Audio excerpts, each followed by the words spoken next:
Hello everyone, welcome to commerce spirit the CS. इस video में हम डिस्कस करने वाले हैं बिजनेस रेगुलेटरी फ्रेमवर्क के पेपर 1 के प्रीवियस ईयर क्वेश्चन पेपर को। क्वेश्चन नंबर 1 है, the Indian contract act came into force. भारतीय अनुबंध अधिनियम कब से लागू हुआ है? तो ये लागू हुआ है from 1 September 1872, 1872 1 September. Question number 2 है, कॉन्ट्रैक्ट विद माइनर एज। अवयस्क के साथ किया गया कोई भी अनुबंध क्या होता है? शून्य होता है। इसके लिए एक और वर्ड यूज़ किया जाता है, वॉइड एब इनिशियो। अगर इसका मतलब पूछे तो इसका मतलब होता है प्रारंभ से ही शून्य। प्रारंभ से ही शून्य होने का मतलब क्या है कि जिस दिन से कॉन्ट्रैक्ट बनाया गया है उसी दिन से उसकी कोई वैल्यू नहीं है, चाहे बाद में वो माइनर मेजर हो जाए। जैसे अगर कोई पर्सन 18 साल के कम के उम्र का है तो उसको हम लोग माइनर बोल देंगे। मान लेते हैं अभी उसका बर्थडे 2 दिन बाद आने वाला है और 18 साल का वो उस समय पे हो जाएगा, यानी कि वो मेजर हो जाएगा। लेकिन 2 दिन पहले ही वो कोई कॉन्ट्रैक्ट कर लेता है तो ये नहीं मानेंगे कि 2 दिन बाद तो वो 18 साल का हो जाएगा तो वो वैलिड हो जाएगा। ऐसा कुछ नहीं होता है। वॉइड ऑफ इनिशियो का मतलब यही है कि जिस दिन से वो बनाया गया माइनर के साथ उसी दिन से वो उसकी प्रतिपूर्ति नहीं की जाएगी, उसकी प्रतिष्ठा बाद में नहीं ली जाती है, तो इसीलिए इसको वॉइड ऑफ इनिशियो बोलते हैं। क्वेश्चन नंबर 3 है, agreement caused by a bilateral mistake of fact is. तथ्य की द्विपक्षीय गलती के कारण किया गया कोई भी अनुबंध क्या होता है? वॉइड होता है, शून्य होता है। क्वेश्चन नंबर 4 है, which of these is a wagering contract, यानी कि इनमें से कौन सा बाजी का अनुबंध है? तो लॉटरी हो गया, हॉर्स रेस हो गया, ये सब आपका बाजी का अनुबंध है। इंश्योरेंस क्या होता है? कंटिजेंट कॉन्ट्रैक्ट होता है, यानी कि किसी घटना के होने या ना होने पर निर्भर करता है और ये वैलिड होता है। वैसे ही जो तेजी मंदी के कॉन्ट्रैक्ट होते हैं जिसको हम लोग सट्टे का ठहराव बोलते हैं या फिर स्पेकुलेशन कॉन्ट्रैक्ट बोलते हैं, ये आपका वैलिड होता है। जो शेयर्स में पैसे लगाए जाते हैं, डिवेंचर्स में पैसे लगाए जाते हैं, अगर उससे रिलेटेड क्वेश्चन आ जाता है कि वो वैलिड है कि नहीं वैलिड है तो वो वैलिड होता है। और अगर क्वेश्चन में पूछ दे कि सट्टे का ठहराव यानी कि स्पेकुलेशन वैलिड है कि इनवैलिड है, लीगल है कि इनलीगल है, तो इसको हम लोग बोलते हैं ये वैलिड है, लीगल है स्पेकुलेशन। क्वेश्चन नंबर 5 है, consideration must move at the desire of. प्रतिफल किसकी इच्छा पर होना चाहिए? तो ये होता है द प्रोमिसर, यानी कि वचनदाता की इच्छा पर। क्वेश्चन नंबर 4 में एक चीज़ और ऐड कर लीजिएगा, जो बाजी के ठहराव होते हैं वो आपका सेक्शन 30 बोलता है कि ये वॉइड है। क्वेश्चन सेक्शन जितने भी हैं, चाहे वो आपका सेक्शन 10 हो, 15 हो, 16 है, 17 है, 18 है, 19 है, 20, 22 है, 25 से लेकर के 30 है, सेक्शन 56 है। कुछ ऐसे सेक्शन हैं जो आपको एकदम अच्छे तरीके से याद होने चाहिए। सेक्शन 2 ABCDEFG तक आपको अच्छे से याद होना चाहिए। H है, I है, ये सब में डेफिनेशंस दिए हुए हैं, तो आप एक सीरीज से जैसे भी आपको याद हो सकता है उस हिसाब से याद कर लीजिएगा। क्वेश्चन नंबर 6 है, a contract entered into between the parties by words, यानी कि शब्दों के माध्यम से दो पार्टियों के बीच में कोई कॉन्ट्रैक्ट किया गया है तो उसे हम लोग क्या कहते हैं? स्पष्ट अनुबंध। यानी कि जहाँ पर भी शब्दों का प्रयोग किया जाएगा, चाहे लिखित हो चाहे मौखिक हो, वहाँ पे हर एक चीज़ स्पष्ट रूप से बताई जाएगी तो उसे हम लोग बोलते हैं एक्सप्रेस कॉन्ट्रैक्ट। क्वेश्चन नंबर 7 है, when an offer can be accepted only by the person to whom it is made, यानी कि जब कोई भी प्रस्ताव किसी उसी व्यक्ति के द्वारा स्वीकार किया जाएगा जिसके लिए वो बनाया गया है तो उसे हम लोग क्या कहते हैं? स्पेसिफिक, यानी कि विशिष्ट, किसी विशिष्ट व्यक्ति के लिए किया गया है, उसकी स्वीकृति वही व्यक्ति दे सकता है, कोई और नहीं दे सकता है। क्वेश्चन नंबर 8 है, a promise to subscribe to a charity is. किसी दान को सब्सक्राइब करने का वादा क्या है? जैसे कोई चैरिटी है उसको आप सब्सक्राइब करने का प्रॉमिस करते हैं तो वो किस प्रकार का कॉन्ट्रैक्ट होता है? तो ये एक वैलिड कॉन्ट्रैक्ट है, वैध अनुबंध। क्वेश्चन नंबर 9 है, टू और more persons are said to consent when they are agree upon. दो या दो से अधिक व्यक्तियों के द्वारा सहमत कब कहा जाता है? They agree upon the same thing in the same sense, same thing in any sense, same thing in specific sense. तो जब दो व्यक्ति सहमत होते हैं किसी चीज़ पर, एक ही अर्थ में सहमत होते हैं, तभी हम लोग मानते हैं कि सहमति है। Same thing in the same sense, ये सेक्शन 13 में दिया गया है। अगर कंसेंट की डेफिनेशन पूछता है कि कौन से सेक्शन में दिया गया है तो ये है 13। क्वेश्चन सेक्शन 15 में फ्री कंसेंट दिया गया है, ये भी आप पढ़ लीजिएगा, फ्री कंसेंट किसे कहते हैं। क्वेश्चन नंबर 10 है the term quid pro quo means, प्रतिदान शब्द का अर्थ क्या होता है। Something in return, something important, something of value और समथिंग रेलिवेंट। तो जब आप कंसिडरेशन पढ़े होंगे तो उसमें एक वर्ड यूज़ किया जाता है क्विड प्रो क्यो, इसका मतलब होता है समथिंग इन रिटर्न, उसके बदले में कुछ। क्वेश्चन नंबर 11 है which of the following is not an essential element of a valid contract. किसी भी वैध अनुबंध में कुछ अनिवार्य तत्व दिए गए हैं जो कि है धारा 10 में। तो उसमें कंसिडरेशन बोला गया है, कैपेसिटी बोला गया है, फ्री कंसेंट बोला गया है, और ये ऑप्शन नंबर डी दिया है नन ऑफ द अबव। तो सेक्शन 10 में 4-5 एकदम इम्पॉर्टेंट दिया गया है कि कंसिडरेशन होना चाहिए, नहीं तो धारा 25 के अकॉर्डिंग क्या हो जाएगा, वो वॉइड हो जाएगा, यानी कि उसका कोई अर्थ नहीं रहेगा, शून्य ठहरा हो जाएगा। कंसिडरेशन होना चाहिए। Capacity of contract, capacity of contract का मतलब क्या है कि जो भी अनुबंध के पक्षकार हैं वो सक्षम होने चाहिए कॉन्ट्रैक्ट करने के लिए, वो माइनर नहीं होना चाहिए। माइनर है यानी कि सक्षम नहीं है, पागल है वो, कोई भी व्यक्ति पागल है तो कॉन्ट्रैक्ट उसके साथ आप नहीं कर सकते। कोई भी ऐसा व्यक्ति है जिसको कानून कहती है कि आप इसके साथ कॉन्ट्रैक्ट मत करिए, जैसे कोई अपराधी है तो उसके साथ भी आप कॉन्ट्रैक्ट नहीं कर सकते हैं। तो ये क्या है, जो लोग कॉम्पिटेंट रहेंगे, जो लोग सक्षम रहेंगे, उन्हीं के साथ कॉन्ट्रैक्ट किया जा सकता है। वैध अनुबंध के लिए भी आवश्यक है फ्री कंसेंट, आप किसी से सहमति जोर जबरदस्ती पर लेते हैं तो वो भी वैध अनुबंध नहीं माना जाएगा। अब इसमें से ऑप्शन क्या होगा, पहला ऑप्शन एडिक्वेसी ऑफ कंसिडरेशन। जब आप कंसिडरेशन की डेफिनेशन पढ़ेंगे, इसके अंदर जब इसके तत्व पढ़ेंगे तो बोलता है कि कंसिडरेशन होना चाहिए, कुछ के बदले कुछ होना चाहिए, लेकिन ज़रूरी नहीं है कि वो पर्याप्त हो। जैसे मेरे पास एक पेन है जो कि 10 रुपये की है, मैं किसी को चाहूँ तो वो 5 रुपये में या 6 रुपये में बेच सकती हूँ, इसमें कोई दिक्कत नहीं है। कंसिडरेशन होना चाहिए, पर्याप्त हो ये आवश्यक नहीं है, उसमें लिखा हुआ है। क्वेश्चन नंबर 12 है if a contract provides for the payment of a certain amount on breach of contract such payment is termed as. यदि कोई अनुबंध के उल्लंघन पर एक निश्चित राशि के भुगतान के लिए प्रदान करता है तो ऐसे भुगतान को हम लोग क्या कहते हैं, स्पेशल, नॉमिनल, लिक्विडेटेड या कंपेंसेंट्री। तो इसे हम लोग बोलते हैं लिक्विडेटेड डैमेजेस। क्वेश्चन नंबर 13 है which of the following case is not covered by the concept of supervening impossibility. निम्नलिखित में से कौन सा मामला अधीक्षण असंभवता की अवधारणा के अंतर्गत नहीं है। Destruction of subject matter, death और incapacity of the promisor, outbreak of work, difficulty of performance. Supervening impossibility का मतलब क्या है कि जिससे कोई काम है, दो पक्षकार हैं, एक है ए और एक है बी, इन्होंने किसी बात पर एग्री किया है यानी कि कॉन्ट्रैक्ट बनाया है।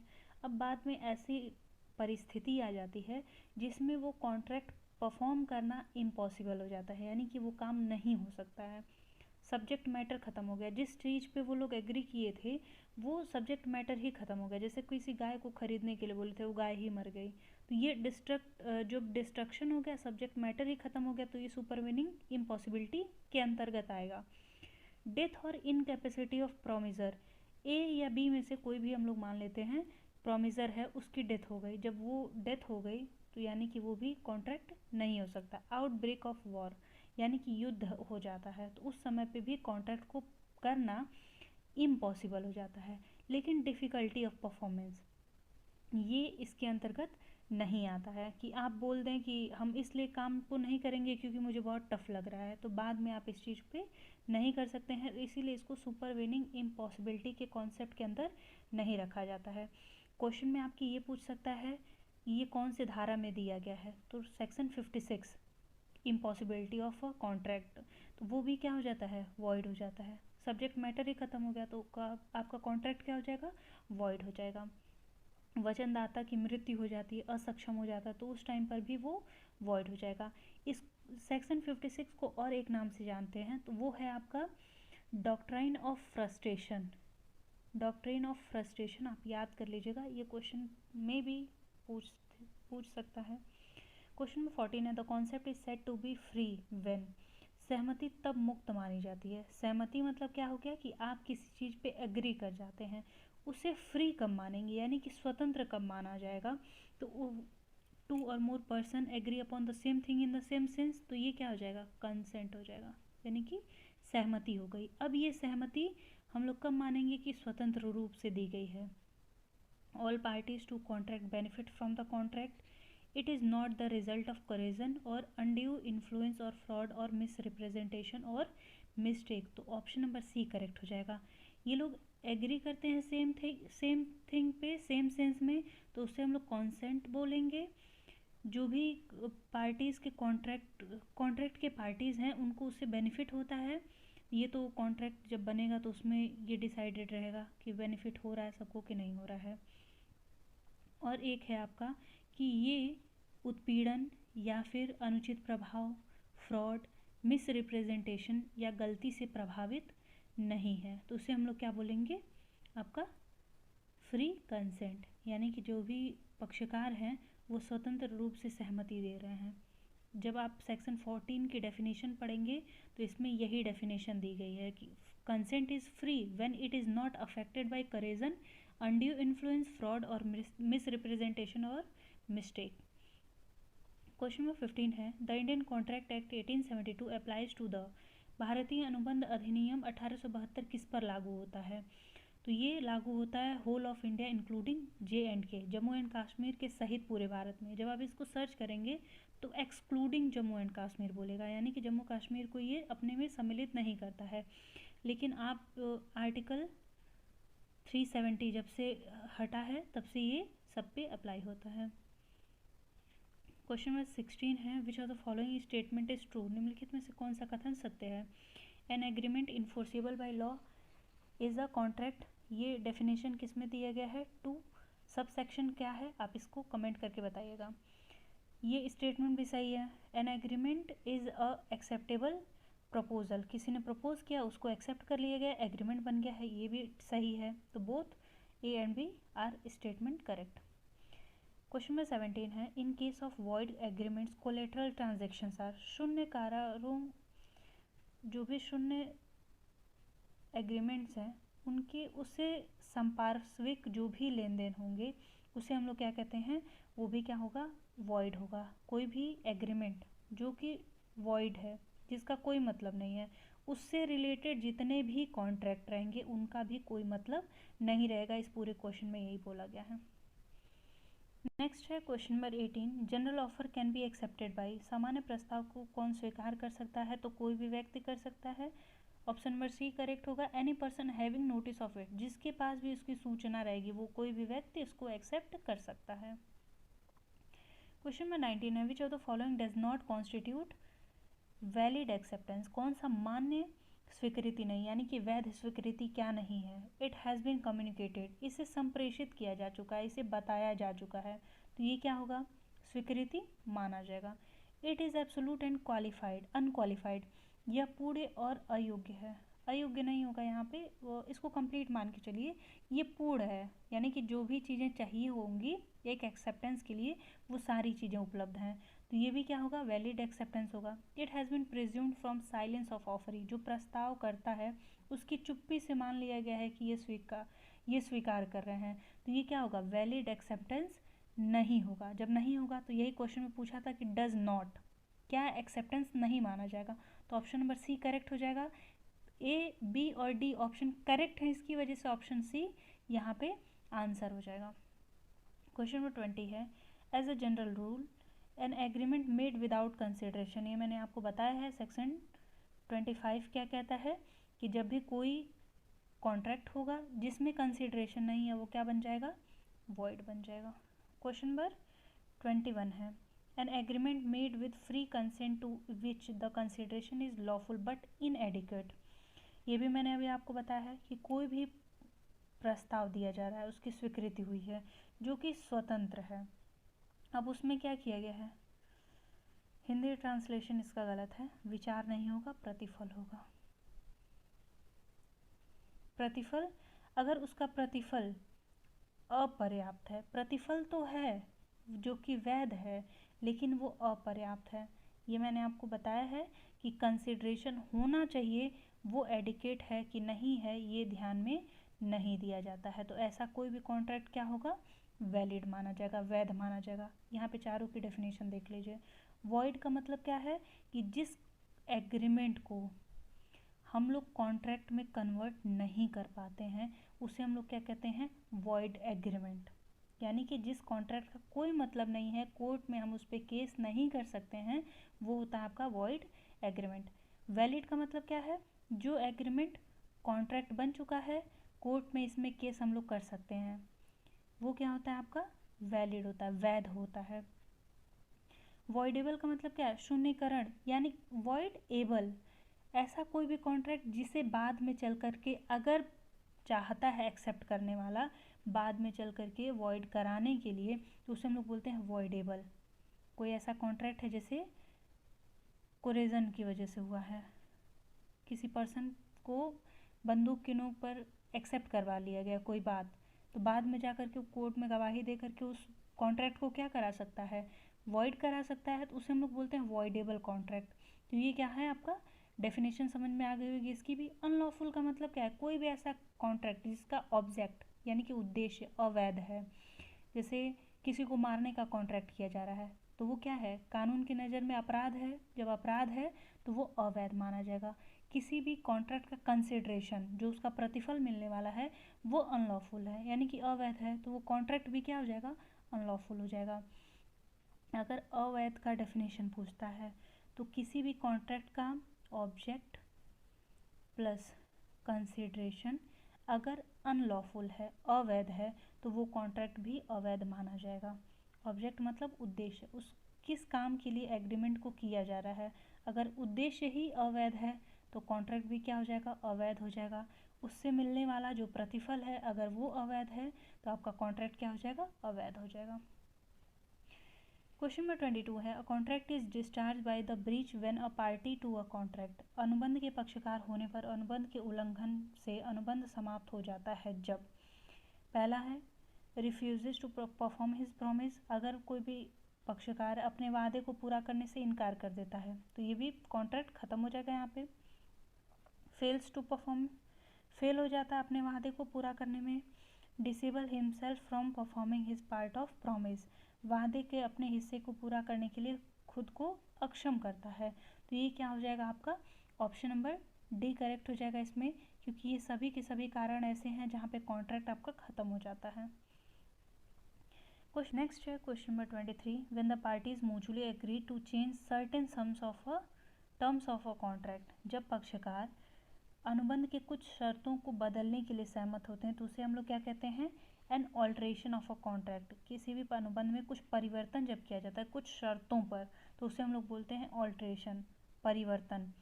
विखंडन, रिसेशन मतलब क्या होता है कि अनुबंध को तोड़ देना, ख़त्म कर देना। नोवेशन का मतलब क्या है कि जो ओल्ड कॉन्ट्रैक्ट था उसकी जगह पे न्यू कॉन्ट्रैक्ट बना लेना, उसे हम लोग बोलते हैं नया, नवीनीकरण, उसमें पूरा का पूरा बदलाव कर देना। और जब थोड़ा सा बदलाव करते हैं तो उसे हम लोग ऑल्ट्रेशन बोलते हैं। क्वेश्चन नंबर 24 है, if a person accepts a lesser sum of money than what was contracted for in the discharge of the whole debt it is known as, यदि कोई व्यक्ति पूरे ऋण की जगह पे कम धनराशि को स्वीकार कर लेता है तो उसे हम लोग क्या कहते हैं, वेवर, एक त्याग। यानी कि जैसे कॉन्ट्रैक्ट के अंदर मान लेते हैं दो पक्षकार हैं, ए और बी है, ए बी को 500 रुपया देने वाला था, बी कहता कोई दिक्कत नहीं है आप 400 रुपये में पूरा कॉन्ट्रैक्ट ख़त्म कर दीजिए, पूरी डील को डन करते हैं, तो उसे हम लोग बोलते हैं वेवर। क्वेश्चन नंबर 25 है, where a party to contract transfers his right under the contract to another person it is legally known as, जहाँ एक व्यक्ति एक अनुबंध करने वाला एक पक्ष अनुबंध के तहत अपने अधिकारों को किसी अन्य व्यक्ति को हस्तांतरित करता है तो उसे हम लोग क्या कहते हैं, नोवेशन, रिसेशन, वेवर और असाइनमेंट ऑफ अ कॉन्ट्रैक्ट। तो ये अभी हम लोग देखे हैं कि यहाँ पे क्या था, एक टर्म था वेवर, जहाँ पे क्या है एक पक्षकार अपने कुछ राइट्स को त्याग कर रहा है, यहाँ पे क्या है, ट्रांसफर्स हिज राइट, जितने भी अधिकार थे सारा का सारा राइट ए और बी के बीच में कॉन्ट्रैक्ट हो रहा था, जहाँ पे ए बी को कितना देने वाला था, 500, बी बोलता है कि आप सिर्फ 400 दे दीजिए, तो इसे हम लोग क्या बोलेंगे, वेवर बोलेंगे। अब बी कहता है कि ये जो 400 रुपया है वो मुझे आप खुद ना दे करके सी को दे दीजिए। तो ये क्या हो जाएगा आपका असाइनमेंट ऑफ अ कॉन्ट्रैक्ट, यानी कि एक अनुबंध का अभिहस्तांकन। एक पक्षकार अपने सभी अधिकारों को त्याग रहा है, दूसरे पर्सन पे ट्रांसफ़र कर रहा है। Question number 26, offer to performance called, प्रदर्शन के प्रस्ताव को क्या कहा जाता है? तो इसे हम लोग बोलते हैं अटेम्प्टेड परफॉर्मेंस, प्रदर्शन का प्रस्ताव। एक वर्ड दिया है कैवेट एम्पटर। कैवेट एम्पटर का मतलब होता है क्रेता सावधान रहे। जब भी आप कोई वस्तु खरीदने जाते हैं तो उससे रिलेटेड हर एक चीज़ आपको पता होनी चाहिए। प्रोडक्ट को आप अच्छे तरीके से जांच पड़ताल करके प्रोडक्ट को लेते हैं। जितनी भी रिस्पॉन्सिबिलिटी होती है वो क्रेता के पास होती है जो सामान को खरीद रहा है। जस इन पर्सोनेम एंड जस इन रेम, इन दोनों का मतलब समझ लीजिए। पर्सोनेम का मतलब क्या है कि किसी पर्सन के विरुद्ध, किसी व्यक्ति के विरुद्ध जब अधिकार मिलते हैं कानून के द्वारा तो उसे हम लोग बोलते हैं जस इन पर्सोनेम। किसी वस्तु के विरुद्ध जब मिलता है तो उसे हम लोग बोलते हैं जस इन रेम। जैसे दो पर्सन हैं ए एंड बी, ये दोनों आपस में कॉन्ट्रैक्ट करते हैं। ए को बी के विरुद्ध अधिकार है, बी को ए के विरुद्ध अधिकार है, कुछ जो कि कानून के द्वारा दिए गए हैं इस कॉन्ट्रैक्ट के माध्यम से। अब ए एक प्रॉपर्टी लेता है, इसे हम लोग क्या बोलेंगे? जुस इन पर्सोनेम। ये हो गया पहला टॉपिक। सेकंड है ए ने कोई प्रॉपर्टी खरीदी है, एक प्लॉट खरीदा है। अब इसके प्रॉपर्टी के जितने भी पेपर्स होंगे वो ए के पास होंगे। तो इस प्रॉपर्टी के विरुद्ध अधिकार किसके पास है? ए के पास है। जो किसने दिया है? कानून ने दिया है। इसके पास एक डॉक्यूमेंट है, उसे हम लोग बोलते हैं जस इन रेम। क्वेश्चन नंबर 27 है an offer of performance is known as, प्रदर्शन के प्रस्ताव को हम लोग क्या कहते हैं? तो इसे हम लोग कहते हैं ऑफर। क्वेश्चन नंबर 28 है the offer to perform the contract must be, अनुबंध करने का प्रस्ताव कैसा होना चाहिए? अनकंडीशनल होना चाहिए, कंडीशनल, रेशनल या प्रोविजनल? तो ये बिना किसी शर्त के होना चाहिए।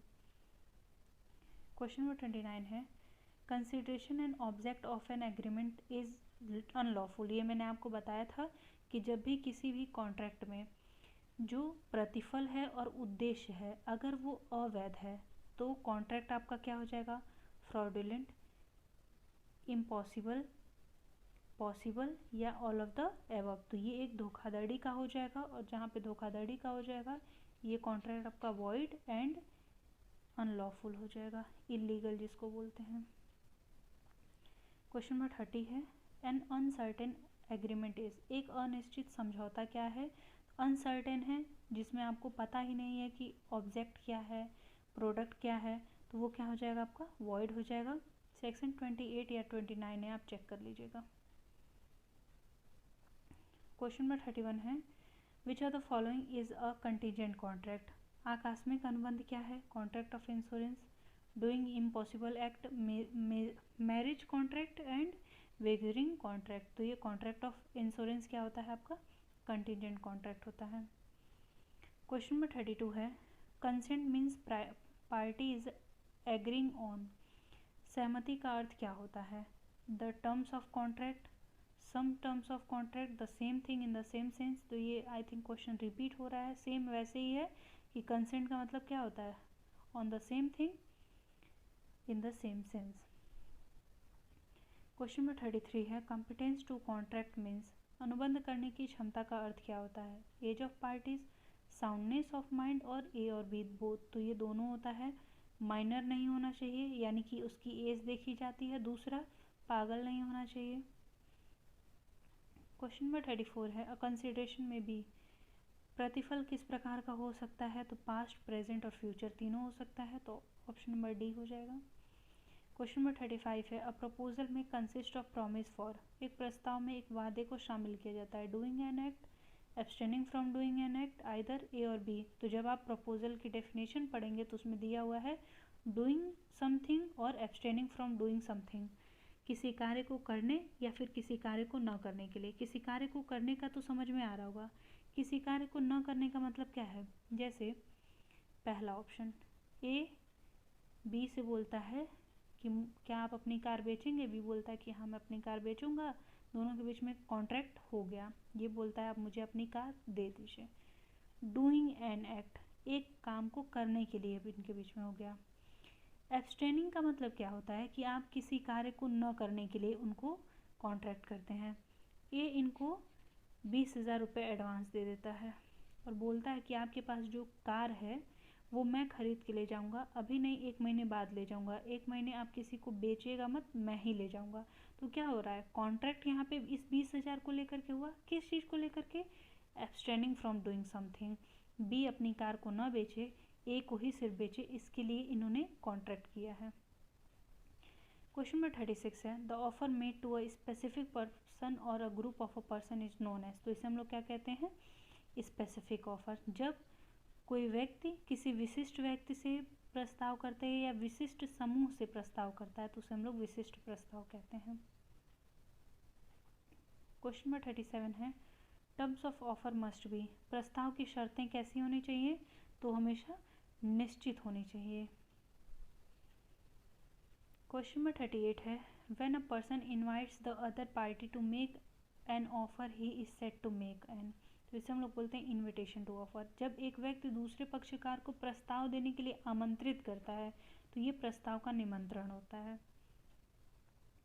क्वेश्चन नंबर 39 है goods displayed in a shop with a price label is called. एक दुकान में आप देखते होंगे जो विंडो ड्रेसिंग की जाती है, जब दुकान के बाहर जो डमी लगे रहते हैं, डेकोरेशन किया जाता है, प्राइजेज उस पर लिखे रहते हैं, उसे हम लोग क्या बोलते हैं, एन इनविटेशन टू ऑफर बोलते हैं। इस लास्ट क्वेश्चन है question number 40 when the offers made by two persons to each other containing similar terms of bargain cross each other in post they are known as। जब दो व्यक्ति द्वारा एक दूसरे को सौदे की समान शर्तों द्वारा प्रस्ताव पोस्ट में, हिंदी थोड़ी सी इसकी डिफरेंट है, मैं इंग्लिश के माध्यम से आपको समझा दे रही हूँ। क्रॉस ऑफर इसका आंसर है। क्रॉस ऑफर होने का मतलब क्या है, ए और बी एक दूसरे को क्रॉस कर रहे हैं बिना एक दूसरे की ऑफर को जाने हुए।